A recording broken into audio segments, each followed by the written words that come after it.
Hello, welcome my friends.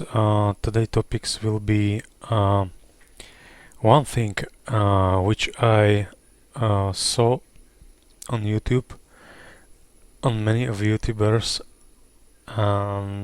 Those guys never sit in a real airplane and try to let's say be precise and um, but in real life the things are going a little bit different.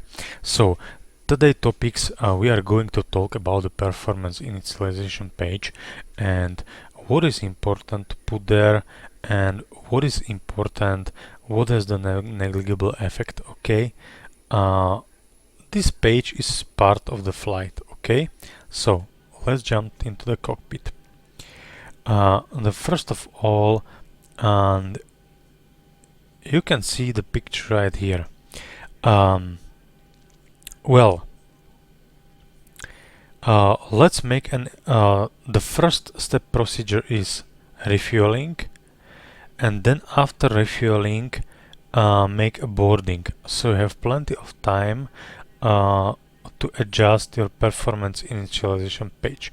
But sometimes it can happen that you have relanding with refueling and with passengers on boards in some circumstances, so you don't need have the time to fill up this page. Okay, so currently we are at Lima Zulu Tango Tango Airport, and for example we have okay, let's say I will make it like this one. Let's say we have 100 passengers on board, okay, which are waiting right over there. 1000 here and 1000 here, okay. So basically zero fuel weight we have, okay. The cruising level, because we are flying to Amsterdam, will be flight level 350. So far it's okay.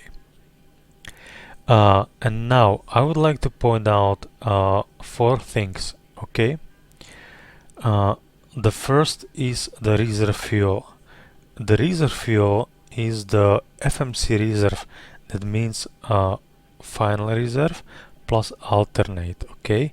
And in our case it is 2880 kilograms, that means 2.1, okay. Always be conservative, 2.1. And then we have cost index, okay. And please watch this video into the end, because there will be what I would like to point out. So cost index, and this we have 73, okay. So I put it 73. Okay, right. Execute transition altitude. Here is 10,000 feet. That's okay. And there are some rumors which is going about the plant fuel. Okay. And I would like to clarify the situation about the plant fuel. Okay. And when are we using the plant fuel? The plant fuel basically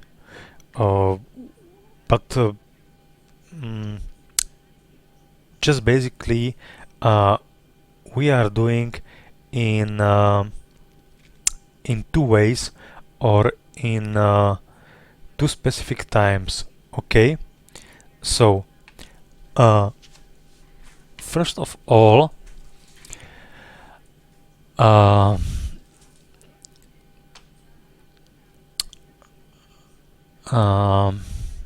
I need to find it where it is, okay.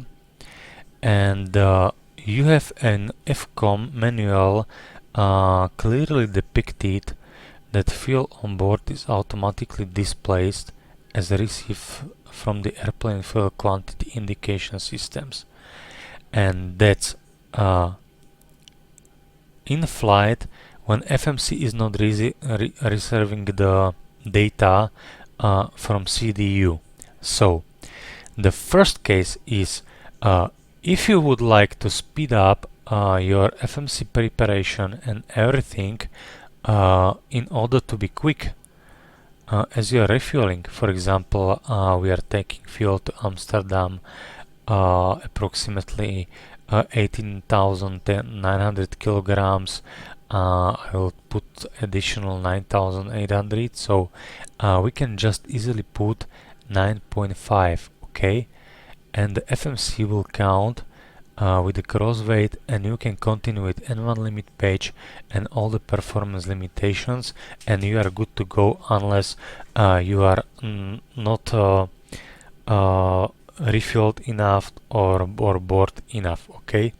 Another thing is that there is something broken with the CDU, okay? So the integration between CDU and the full quantity indications is wrong, so you have to each 30 minutes constantly and depicted put into the FMC the fuel which you see here in order to have proper calculation on your CDU. So this is one myth, okay? And I saw one guy, he was talking that on YouTube that you have to erase it just after put everything because the FMC will continuously and depict it think that they have 2.5 tons of fuel and your computation will be wrong. No, it's not true. After start up the engines, it should disappear, okay? So that's the first point of things. And now we have ISO deviation and outside the temperature. This has a negligible effect of the airplane, and but we sometimes put their ISO deviation, so basically you broke no rules if you get top of climb ISA, because in FCOM top of climb ISA is depicted. So in our case, in our operational flight plan, it's ISO deviation of 0. That means that in our cruising level 350 will be minus 55 degrees of centigrade. If we have ISO deviation plus 6, just make it plus 6, okay, and now you can see it's minus 49, okay, but we don't need it. And now we are going to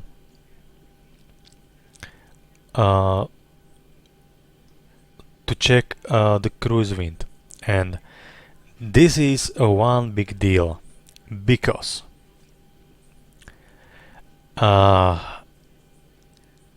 if you look at the FMC Cockpit Companion, and if you look at the for example to your FCOM manual, it's clearly stated that you have to put the cruise wind conditions average, okay? Your cruise wind, okay? So again, enter the forecast cruise wind. It's clearly stated, okay?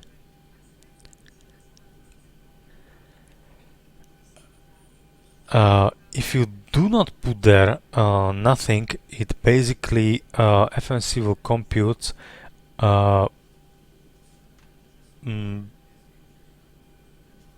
basically speed which are based on zero wind conditions, okay?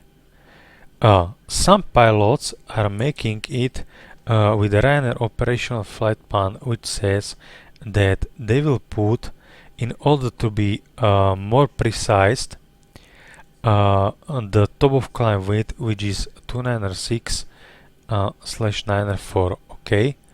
So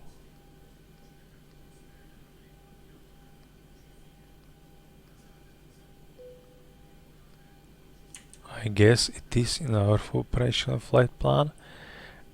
As it's 9F4. Okay. Now we can adjust, for example, our takeoff page. Okay, we can put the flap settings and everything right over there. And now you can see the climb speed. It's 337.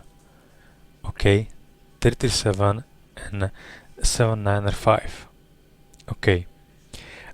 This method it's nothing stated in Boeing operations, so that means that you have put the average cruise wind component. So if we come back into index page and we put there the average wind, which is 307.47.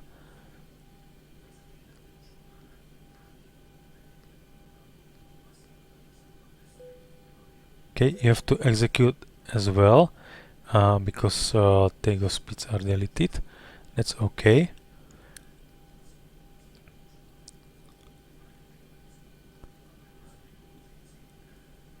And now you can see the climb speed and what is the difference between these two climb speed. So once again, initial referencing page, I will put it the top of climb wind 296.94.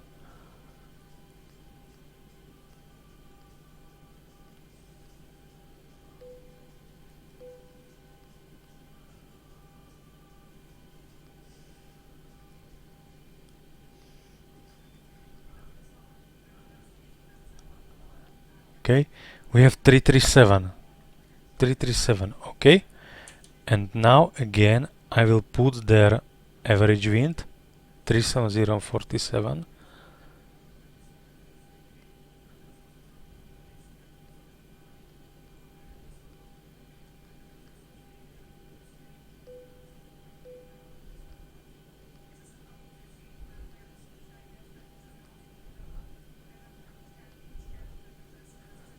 Three three seven 327. As you can see, it has absolutely negligible effect as top of climb is a deviation, but we are putting them in case of significant weather conditions.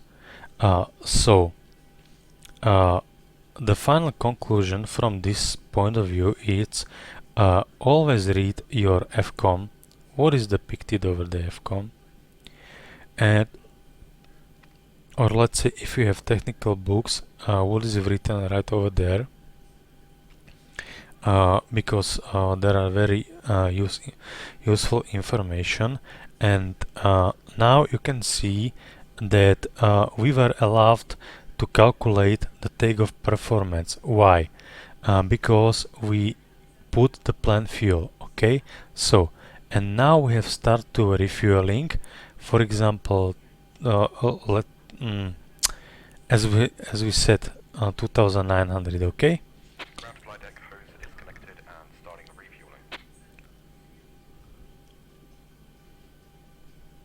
Okay, and now he will start the refueling. We can make an preparation, for example, for start the engines or and so on and so on. We have takeoff page 149er.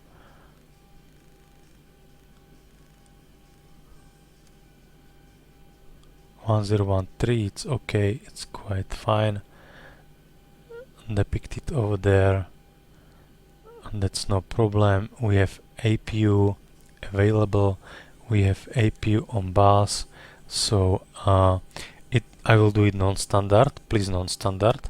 So I will start the engines.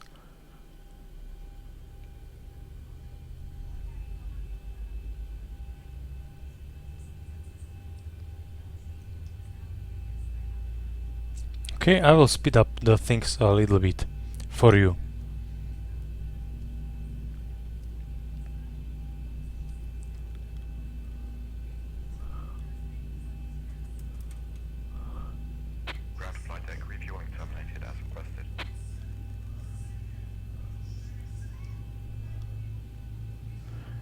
Okay, now I don't know why the refueling is completed. Um,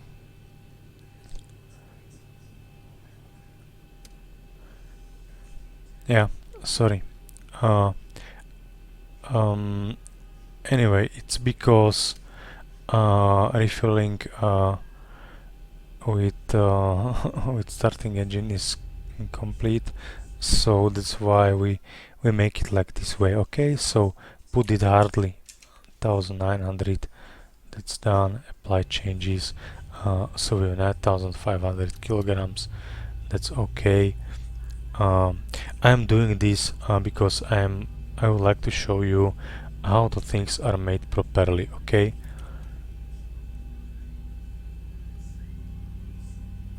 And now you can see what happens. The plan field disappeared. Okay. And if you have some trouble with the fuel integration between CDU and the sensors of the fuel tanks, you need to keep it each 30 minutes and put manually into it will be dashed, okay, and put manually your total fuel right over there in order to have the proper calculation into your destination. So that was really quick and very short video, and well, I hope you like this video, and yeah, see you next time. Feel free to ask me, and if you would like to learn some new topics, just let me know. Okay, so bye bye.